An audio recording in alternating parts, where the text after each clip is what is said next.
भक्तों, राधे राधे, जय श्री कृष्णा।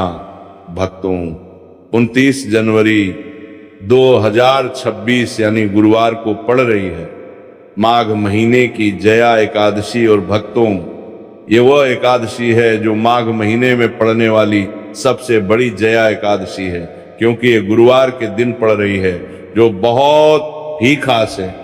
और भक्तों, आप सभी लोग जानते हो, गुरुवार एकादशी का अगर सबसे बड़ा कोई उपाय है तो एक छुटकी काले तिल वाला उपाय है। तो भक्तों, इस गुरुवार एकादशी के दिन आप लोगों को इस एक छुटकी काले तिल वाले उपाय को जरूर करना है। बहुत सारे लोग होंगे जिन लोगों ने इस उपाय को ना किया हो, मतलब पूरा साल निकल गया, उन्होंने किसी भी दिन काले तिल वाले उपाय को ना किया हो। पर भक्तों, आपके पास एक आखिरी मौका बचा हुआ है, जो कि 29 जनवरी के दिन है। तो इस दिन आप लोगों को इस वाले उपाय को जरूर कर लेना है। भले ही आपने पूरे साल भर इस उपाय को न किया हो, पर अगर आपने इस माघ महीने के गुरुवार एकादशी के दिन अगर इस वाले उपाय को कर लिया, तो आपको इस उपाय को करने का वो फल मिलेगा जिसकी आपने कभी कल्पना भी नहीं करी होगी। इसीलिए आप लोग इस वाले उपाय को एक बार जरूर कर लेना है, ताकि आप लोगों के हाथ से ये मौका ना जा सके और आपको इस उपाय को करने का फल मिल सके। भक्तों, ये उपाय पूज्य पंडितों और गुरुओं ने अपनी अभी की ही शिव महापुराण, जो हमारे हिंदू धर्म के 18 प्रमुख पुराणों में से एक है, उसी महापुराण की कथा में बताया है। जिस उपाय को आज हम आपको बहुत अच्छे से समझाने वाले हैं, इस वीडियो को देखने के बाद इस उपाय को समझने के लिए आपको कोई और वीडियो को देखने की जरूरत नहीं पड़ेगी। तो चलिए भक्तों, उपाय को शुरू करते हैं। देखिए, ये इस माघ महीने गुरुवार एकादशी के दिन ये इतना खास होता है, इतना महत्वपूर्ण होता है। देखा गया है कभी कभी बड़े बड़े पूजा पाठ अनुष्ठान से जो मनोकामना पूर्ण नहीं होते, वो माघ महीने के गुरुवार एकादशी के दिन एक छोटे से उपाय करने से ही आपकी मनोकामना पूर्ण हो जाती है। और बहुत सारे लोगों ने इस उपाय को किया भी है और उनको इस उपाय को करने का फल भी जरूर मिला है। अगर आप लोग भी इस उपाय को करना चाहते हैं तो आप इस उपाय को पहले अच्छे से समझ लेना, सुन लेना, उसके बाद करना। आपको इस उपाय का फल जरूर मिलेगा। और इस उपाय को कर लेने से आपके घर में चाहे किसी भी प्रकार की दुख और समस्या क्यों ना चल रही हो, आपको उसका कारण भी नहीं पता है कि भाई ये समस्या किस कारण से चल रही है, उसका कुछ भी कारण हो सकता है, जैसे पितृदोष हो सकता है या किसी भी तरह का मंगल दोष भी हो सकता है। तो इस दिन आप लोगों को ये वाला उपाय कर लेना है। ये एक ऐसा उपाय है जिस उपाय को अगर किसी विशेष दिन पर किया जाए तो भाई उस विशेष दिन का जो है वह तो हमें मिलता ही मिलता है। पर हमने उस दिन पर इस काले तिल वाले उपाय को किया है तो हमें उससे भी बड़ा फल मिलता है, और फल बहुत जल्दी मिलता है, क्योंकि आप इस उपाय को बहुत ही बड़े और विशेष दिन पर कर रहे हो। तो चलिए अब उपाय के बारे में बात करते हैं, लेकिन उससे पहले आप लोगों को ये जानना आवश्यक है कि आखिर ये उपाय किस समय करना है, किसको करना है और कैसे करना है। तो चलिए हम आगे आपको वीडियो में एक एक करके बता देते हैं। लेकिन उससे पहले अगर आप लोग हमारे चैनल पर नए हैं तो हमारे चैनल को सब्सक्राइब कर लेना और इस वीडियो को लाइक करके कमेंट बॉक्स में श्री शिवाय नमस्तुभ्यम ओम नमः शिवाय जरूर टाइप कर देना। तो भक्तों, इस एक छुटकी काले तिल वाले उपाय को हमें इस गुरुवार एकादशी के दिन कैसे करना है, किसको करना है, किस समय करना है और कहां पर करना है, ये सारे सवालों के जवाब आपको इस वीडियो में मिल जाएंगे। और जो ये वीडियो देखेगा भाई, उसको एक छुटकी काले तिल वाला उपाय जरूर करना चाहिए, क्योंकि इस दिन काले तिल का भी बहुत ही बड़ा और विशेष महत्व होता है। और जब बात आ जाए एक छुटकी काले तिल की, तो ये सोने पर सुहागा वाली बात हो जाती है, और ये एक बहुत ही बड़ा उपाय हो जाता है गुरुवार जय एकादशी का। तो अब भक्तों, इस काले वाले तिल उपाय को आखिर करना किसको है, सबसे पहले हम लोग वो बात जान लेते हैं। तो देखो, घर की जो बड़ी माताएं बहनें होती हैं, उन माताओं बहनों में से कोई भी एक बड़ी माता बहन इस वाले उपाय को कर सकती है।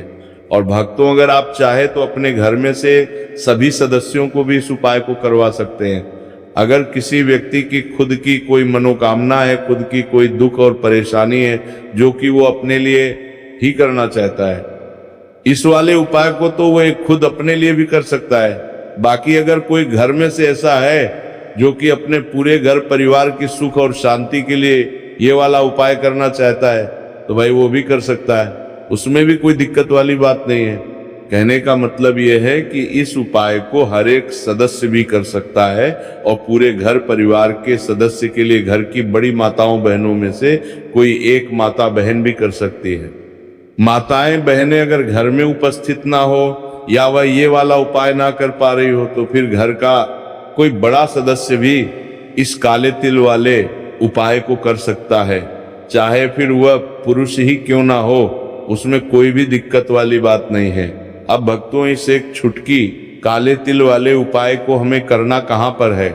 इसे हमें तुलसी के क्यारे के पास में जाकर करना है। बहुत सारे लोग प्रश्न करते हैं हर एक उपाय को करते समय, क्या हम इस उपाय को घर पर या मंदिर में कर सकते हैं? देखो तो इस वाले उपाय को आप घर ही करोगे तो अच्छा रहेगा। अगर घर पर तुलसी का पौधा नहीं है तो शिव मंदिर में उपाय को करोगे तो भी अच्छा होगा इस वाले उपाय को।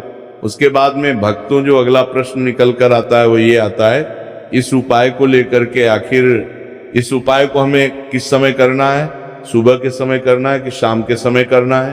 तो देखो, इस वाले उपाय को आप लोग सुबह के समय भी कर सकते हो और शाम के समय प्रदोष काल में भी कर सकते हो।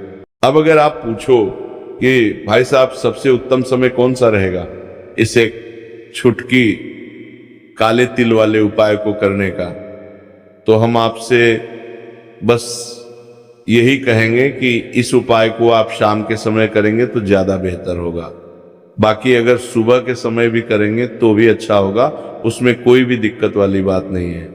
तो अब भक्तों, जो अगली सबसे बड़ी और महत्वपूर्ण बात आती है वो ये आती है कि सुबह अगर हम उपाय को करेंगे तो हमें कितने बजे से लेकर कितने बजे तक के बीच में करना है, और शाम के समय प्रदोष काल में करेंगे तो हमें कितने बजे से लेकर कितने बजे के बीच में करना है। तो देखो, सुबह जितनी जल्दी हो सके आप उपाय को करने की कोशिश करना। बाकी अगर किसी कारणवश लेट भी हो जाओ, थोड़ी देर भी हो जाए, तो 10 या 11 बजे तक भी आप उपाय कर लेना, पर 12 बजे से ज्यादा देरी ना हो। ठीक है, इस बात का ध्यान रखना। उसके बाद में भक्तों, अगर शाम के समय प्रदोष काल की बात करें, प्रदोष काल का जो समय होता है वह शाम के 6 बजे से शुरू हो जाता है। मतलब शाम के 6 बजे से लेकर 7 बजे के बीच का जो समय होता है, यह समय प्रदोष काल का समय होता है। पर अभी जो मौसम चल रहा है, इस मौसम में जो है शाम बहुत देरी से होती है, तो आप इस उपाय को 7 या 8 बजे के बीच में भी कर सकते हो।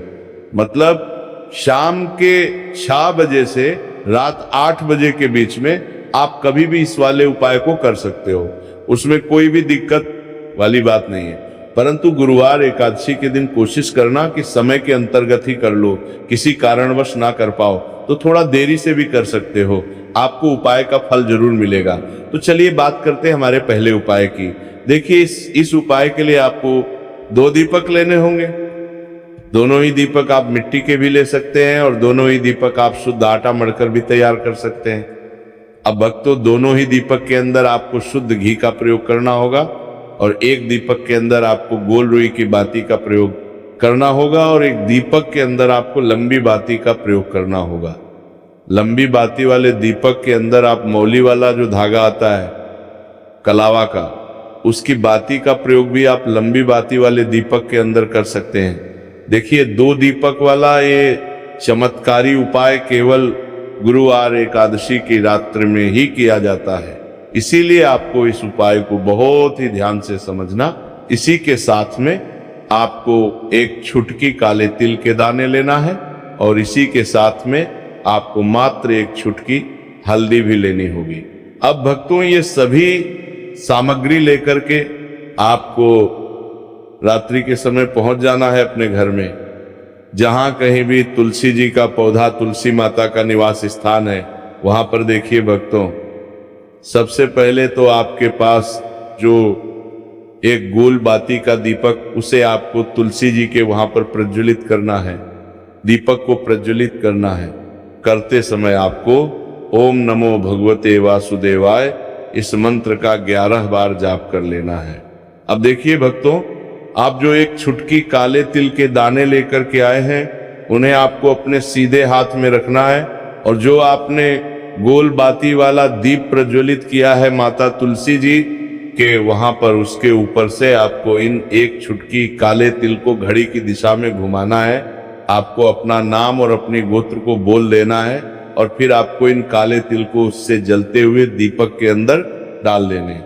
देखिए, काले तिल भगवान विष्णु के पसीने से उत्पन्न हुए हैं और जब भी हम ये दीपक रात्रि में प्रज्वलित करते हैं तो इससे हमें हमारे कर्ज में राहत मिलती है, हमारे जीवन में धन प्राप्ति के नए नए मार्ग खुलते हैं। हमारा अगर कोई भी कार्य रुका हुआ है तो वह भी परिपूर्ण होता है। देखिए, गोलबाती का जो दीपक है, विशेषकर हम माता तुलसी के वहां पर भगवान विष्णु और माता लक्ष्मी के निमित्त प्रज्वलित कर रहे हैं। इस प्रकार से आपको यह दीपक प्रज्वलित कर देना है। अब जो आपके पास लंबी बाती का दीपक है, एक छुटकी हल्दी है, तो इससे आपको लेकर के पहुंचना है अपने घर के मंदिर में। आपके घर के मंदिर में माता लक्ष्मी की जो भी प्रतिमा ही मूर्ति है, उनके सामने सबसे पहले तो आपको यह लंबी बाती का दीपक रखना है। फिर आपको दीपक को प्रज्वलित कर देना है। दीपक को प्रज्वलित करते समय आपको ओम महालक्ष्मी नमः इस मंत्र का जाप करते रहना है। अब भक्तों, आपके पास जो एक छुटकी हल्दी है, उसे आपको अपने सीधे हाथ में रखना है और इस एक छुटकी हल्दी को आपको उस दीपक के ऊपर से 11 बार घड़ी की दिशा में घुमाना है और आपको ओम महालक्ष्मी नमः मंत्र का जाप करते रहना है। और इस एक छुटकी हल्दी को आपको उसे दीपक के अंदर डाल देना है। देखिए, एक छुटकी हल्दी वाला जो दीपक है आपके जीवन से दुर्भाग्य को समाप्त करता है। माता लक्ष्मी की आपको कृपा प्राप्त करवाएगा। धन प्राप्ति के आपके जीवन में नए नए मार्ग बनाएगा। देखो, दूसरा उपाय है, वही भी बहुत ज्यादा खास है। तीनों उपाय को आप जरूर सुनना, क्योंकि जो आपको अच्छा लगे वही उपाय आप कर सकते हैं।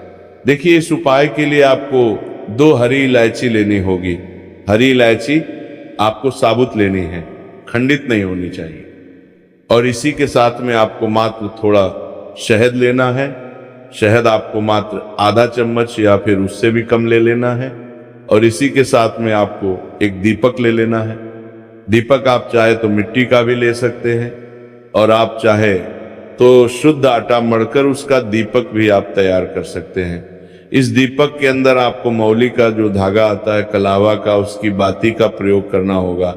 यानी कि इस दीपक के अंदर आपको लाल रंग की बाती का प्रयोग करना होगा और इस दीपक के अंदर आपको शुद्ध घी का प्रयोग करना होगा। अब ये सारी सामग्री लेकर के आपको अपने घर में जो भी मंदिर है वहां पर पहुंच जाना है और आपको माता लक्ष्मी के किसी भी स्वरूप के सामने बैठ जाना है। अगर माता लक्ष्मी की फोटो है, माता लक्ष्मी की प्रतिमा है, तो उनके सामने आपको बैठ जाना है। अगर माता पार्वती की प्रतिमा है तो उनके सामने आपको बैठ जाना है। यानी कि किसी भी माता के स्वरूप के सामने आपको बैठ जाना है। आप देखिए, सबसे पहले तो आपको माता रानी के सामने थोड़ी सी चावल की ढेरी बना देनी है। यानी कि थोड़ी सी अक्षत के दाने आपको माता रानी के सामने रखना है। उसके बाद आप जो एक दीपक लेकर के गए हैं, उस दीपक को आपको उन्हीं चावल के दानों के ऊपर रख देना है और फिर इस दीपक को आपको माता रानी के सामने प्रज्वलित कर देना है। देखिए, इस दीपक को प्रज्वलित करते समय आपको ओम महालक्ष्मी नमः इस मंत्र का लगातार जाप करते रहना है।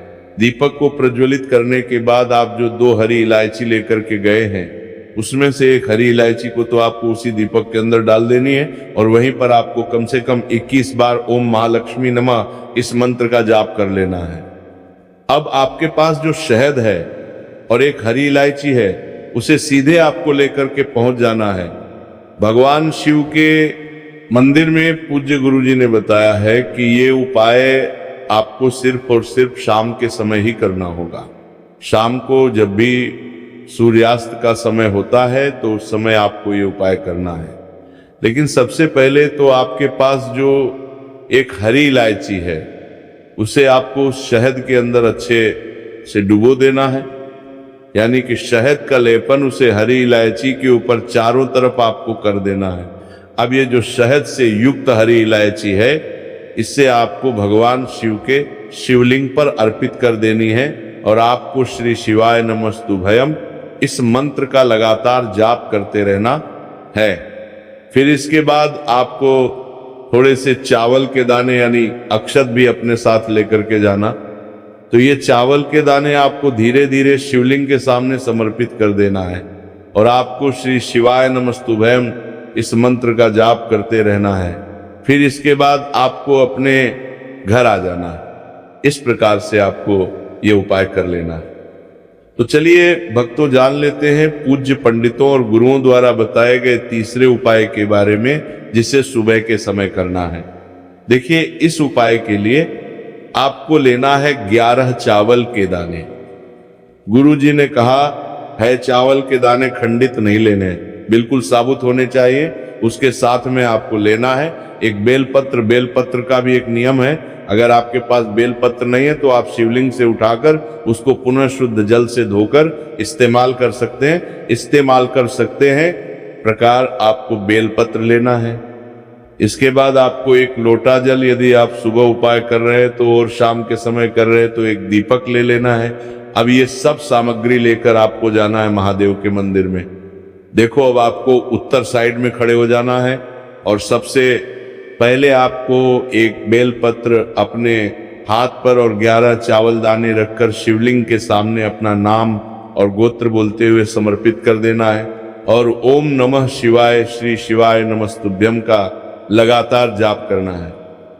अब आपको जो एक लोटा जल साथ में लेकर आए थे उसे धीरे धीरे बेलपत्र और चावल दाने के ठीक ऊपर आपको समर्पित करते जाना है और यदि शाम को कर रहे हैं एक दीपक शिवलिंग के समीप जला देना है और शिव पुराण के मूल मंत्र श्री शिवाय नमस्तुभ्यम का 11 बार जाप करना है और अपनी मनोकामना बोलते जाना है। देखो, बस छोटा सा उपाय करना है, देखना एक दिन आपके सब काम बनने लग जाएंगे। गुरु जी का बहुत ही विशेष उपाय है। इस वीडियो में हमने आपको 2 से 3 महा उपाय आपको बताए हैं जो आपको गुरुवार एकादशी के दिन करने हैं। अगर आपके मन में उपाय से जुड़ा कोई भी सवाल है तो हमें कमेंट बॉक्स में पूछ सकते हैं। उपाय करते समय कोई भी गलती नहीं करनी है। अगर आपको हमारी वीडियो पसंद आए तो हमारे इस चैनल को सब्सक्राइब जरूर करें। हर हर महादेव। ओम नमः शिवाय। श्री शिवाय नमस्तुभ्यम।